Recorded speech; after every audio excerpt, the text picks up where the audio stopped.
আর্টসেল, দুটো দেশের মাঝে দুটো মানচিত্র এঁকে যে গভীর ভালোবাসার জন্ম দিয়েছিল এই নামটি, তা আজও রয়ে গেছে লাখো হৃদয়ের ভালোবাসার স্পন্দন হয়ে। 18 বছর আগে যে পথ চলা শুরু হয়েছিল তা সময়ের সাথে হয়েছে আরো দৃঢ়, আরো শক্তিশালী। অবশ অনুভূতির দেয়াল ছেদ করে আর্টসেল আজ পৌঁছে গেছে অন্য সময়ে, অন্য উচ্চতায়। সময়ের সাথে আমাদের চিন্তা, ভালোবাসা এবং পছন্দে অনেক পরিবর্তন আসলেও আর্টসেল রয়ে গেছে ঠিক আগের মতোই।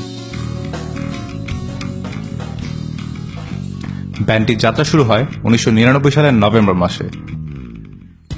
লিড গিটারিস্ট হিসেবে ছিল এরশাদ বিন জামান, ড্রামার হিসেবে ছিল কাজী সাজেদুল আশিকিন সাজু, রিদম গিটারিস্ট এবং ভোকাল হিসেবে ছিল জর্জ লিঙ্কন ডিকস্টা,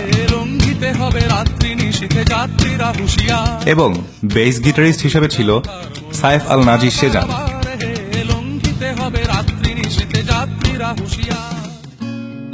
তখনকার সেই লাইন আপ এখনও রয়েছে অপরিবর্তিত। ব্যক্তিগত সমস্যার কারণে কেউ কেউ ব্যান্ড থেকে সাময়িকের জন্য দূরে থাকলেও আর্টসেল তাদের নতুন অ্যালবাম অতৃতীয় রিলিজ করবে তাদের অরিজিনাল লাইন আপ নিয়ে। 4 জন স্কুল ছাত্রের হাত ধরে গড়ে উঠেছিল আজকের আর্টসেল।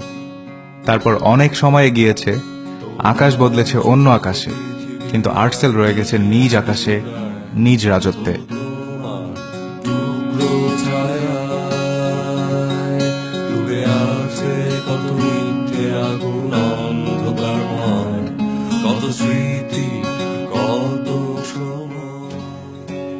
শুরুতে বিভিন্ন ব্যান্ডের কভার দিয়ে হলেও খুব অল্প সময়ের মধ্যেই আর্টসেল তাদের নিজস্ব গানের কাজ শুরু করে।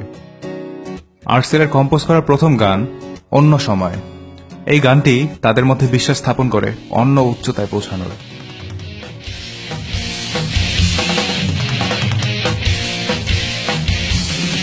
ছাড়পত্র নামক একটি মিক্সড অ্যালবামে আর্টসেল তাদের প্রথম গান অদেখা স্বর্গ রিলিজ করে। রূপকের লেখা গানটি দিয়েই আর্টসেল খুঁজে পায় তাদের অদেখা স্বর্গের ঠিকানা। এরপর আর্টসেল হাতে নেয় তাদের প্রথম অ্যালবামের কাজ। অ্যালবামের কাজ যখন মাঝপথে, ঠিক তখনই বড় রকমের একটা ধাক্কা খায় ব্যান্ডটি। সেরিব্রাল ম্যালেরিয়ায় আক্রান্ত হয়ে মারা যায় রূপক। এই ধাক্কার পরে পুরো অ্যালবামের ধরনেই পরিবর্তন আনে তারা। অন্য সময় অ্যালবামটি উৎসর্গ করা হয় রূপককে।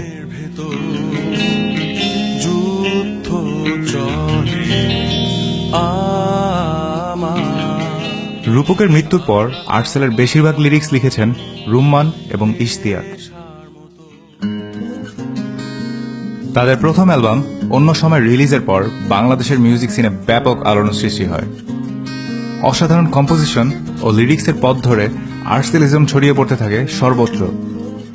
তবে বর্তমানে আর্টসেলের এই আকাশচুম্বী জনপ্রিয়তার পেছনে সবচেয়ে বেশি ভূমিকা রাখে 2006 সালে রিলিজ হওয়া তাদের অনিকেত প্রান্তর অ্যালবামটি। এই অ্যালবামের প্রতিটা গান বাংলাদেশের পুরো মিউজিক সিনকে একটা নাড়া দিয়ে তোলে। ব্যান্ড মিউজিক থেকে দূরে সরে অন্যরা যখন সোলো অ্যালবামের দিকে মনোযোগী হতে শুরু করে, তখন আর্টসেল বেছে নেয় অন্য পথ। তাদের গানে মানুষ কখনো রূপকের সাথে কেঁদেছে, কখনো পথ চলায় ছন্দ খুঁজেছে, আবার কখনো অনিকেত প্রান্তরের শূন্য মাঠে নিজেদের হারিয়েছে।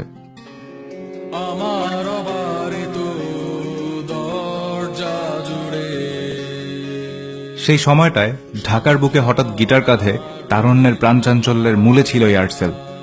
তৈরি হয়েছিল আর্টসেলিজম, জন্ম হয়েছিল একটা আর্টসেল হেড গোষ্ঠী। অনিকেত প্রান্তর নামক আর্টসেল যে 16 মিনিট 20 সেকেন্ডের মহাকাব্যের জন্ম দিয়েছিল, তা এখন আছে বিস্ময় হয়ে। দুটো দেশের মাঝে কাঁটাতারের রহস্য ভেদ করার আগে দুঃখ বিলাসে হারিয়ে যাওয়া, কিংবা অন্য রঙে আঁকা আয়নায় মৃত জলচ্ছবিতে অস্ফুরিত ছায়ার জন্ম দিতে শিখিয়েছিল এই আর্টসেল। তাদের গানে সম্ভাবনার রঙিন মলাটে মানুষ খুঁজে পেতে শুরু করে গন্তব্যহীন নিজেকে। দুটি নিজস্ব অ্যালবাম ছাড়াও কয়েকটি মিক্সড অ্যালবামে তারা তাদের নিজেদের গান রিলিজ করে, যেখানে ছিল উৎসবের উৎসাহে, চিলে কোঠার সেপাই, এই বিদায়ে এবং দুঃখ বিলাসের মতো আরও কিছু দুর্দান্ত গান, যা আমাদের শিখিয়েছিল ভালোবাসার আগেই নিজেদেরকে ভালোবাসার মানুষের মতো সাজিয়ে নিতে। শুনিয়েছিল আলোতে ভয়ের গল্প, আবার শুনিয়েছিল ঘুণ পোকার আর্তনাদ। ভুলের চেনা শরীর যখন চেনে নিয়ে আমাদের, তখন চিলে কোঠার সেপাই হয়ে আর্টসেল শিখিয়েছিলেন শূন্য নীল আকাশের দিকে তাকিয়ে বাঁচতে।